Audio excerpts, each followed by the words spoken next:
The illusion of sustainability. How oversight organizations create a false sense of security in the timber industry. Welcome, I'm Phil.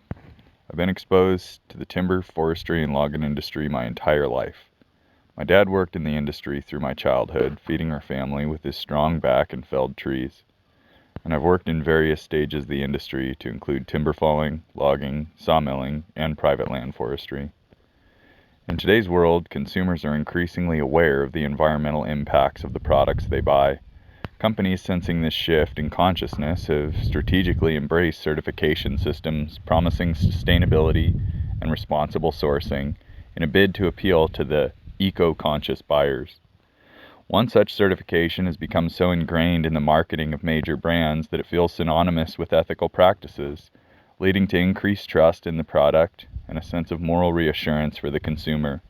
These organizations tout high-minded goals such as the promotion of sustainable forestry practices and environmental stewardship, yet closer examination reveals that these certifications do little to address the actual environmental or ethical problems inherent in the industry.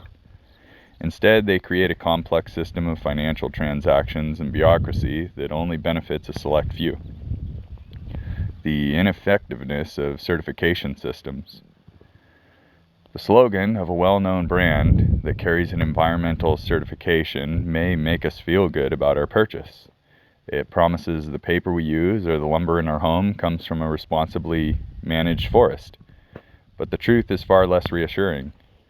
While consumers feel as if their purchase is contributing to environmental preservation, the reality is that the systems in place, such as the Sustainable Forestry Initiative, known as SFI, or the Forest Stewardship Council, FSC, or the Arbor Day Foundation, rarely impact the actual sourcing or core practices of the industry due to the amount of government regulation which already exists. These organizations do not significantly change how forests are logged, nor do they improve the welfare of those working on the ground. Instead, they extract a fee from every level of the production chain, inflating costs and in the process raising the price of the finished product for the consumer. The fee is essentially a tax passed down through the entire supply chain. At the lowest levels of production, raw materials producers, including loggers, timber fallers, tree planters, and road builders, are required to pay for a certification and invest time in attending mandatory seminars to maintain their status.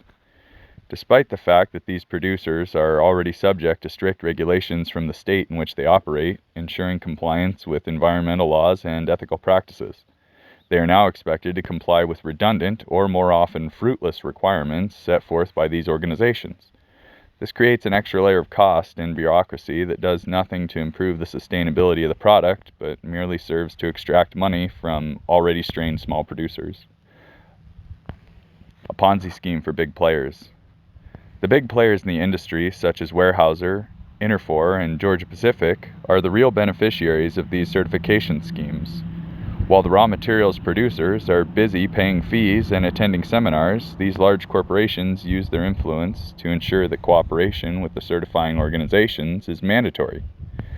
However, the reasons for this participation remain opaque to the average consumer and often to the smaller producers themselves. It becomes clear that these organizations, while presenting themselves as the gold standard for sustainability, primarily function as a form of taxation that funnels money up the production chain.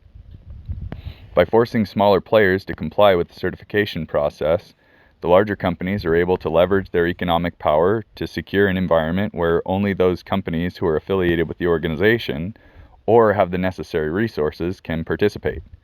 This creates a situation where the certification process itself begins to resemble a Ponzi scheme.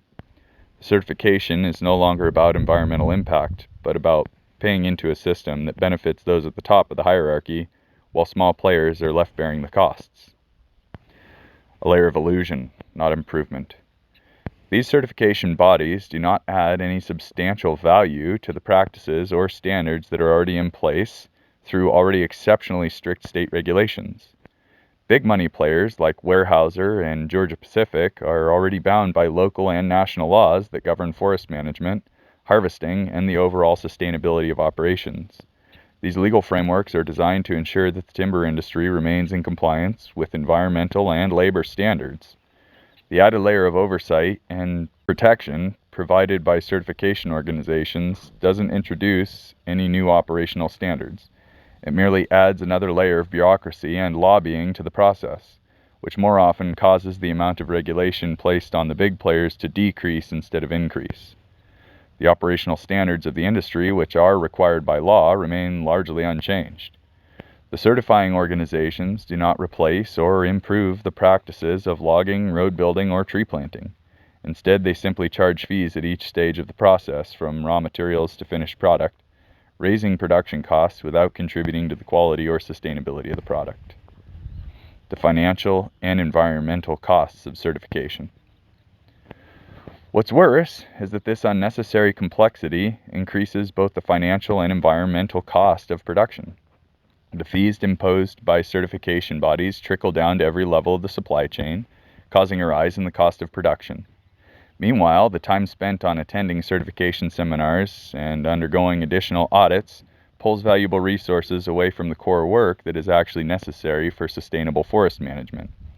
Rather than improving environmental practices, the financial and administrative burden of certification encourages inefficiency and waste, not to mention the burden on production, which occurs when the most efficient way possible is often sacrificed to satisfy some pointless regulation that serves only to make people feel good, but does nothing to improve the outcome on the environment. The environmental impact actually suffers a net loss of improvement. With the introduction of multiple layers of bureaucracy, companies must spend additional energy, computing power, and human resources managing certification processes and unnecessarily labor-intensive forestry practices. While these organizations claim to promote environmental stewardship, the costs associated with their operation actually divert attention and resources away from practical sustainability efforts on the ground. Additionally, the carbon footprint of managing these certifications and the waste created by the numerous audits and meetings, as well as conducting forestry operations in an unorthodox, confusing, or unrealistic manner, adds another layer of environmental strain that could have been avoided. Consumer bias and manipulation. Finally, these certification organizations play an outsized role in manipulating consumer perceptions. By attaching a certification label to the product, they foster the illusion that the product is more sustainable or responsibly sourced than it might actually be. This creates a false sense of confidence among consumers, who are led to believe that their purchases are contributing to a better world. In truth, the primary beneficiaries of this certification system are the large corporations that can afford the costs of certification and use it as a marketing tool. The raw materials producers, who are already bound by state regulations, continue to bear the brunt of the financial burden, while the environment sees little to no tangible benefit. In conclusion, in the end, the oversight provided by certification bodies like the SFI, FSC, and Arbor Day Foundation offers little more than a shiny veneer that adds complexity and cost to an already regulated industry. The financial and environmental tolls imposed by these systems far outweigh any benefits they purport to offer.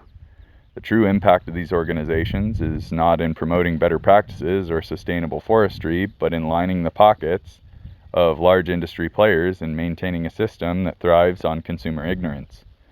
While certification may provide a feel-good label for those who wish to make environmentally conscious choices, it does little to change the realities of how timber products are sourced and produced. Ultimately, the only thing that has changed is the price consumers pay and the profits that the certification bodies and corporations who support them and whom are invested in them rake in. This problem is not industry specific, although this is the most knowledge I have on any industry because I'm directly involved.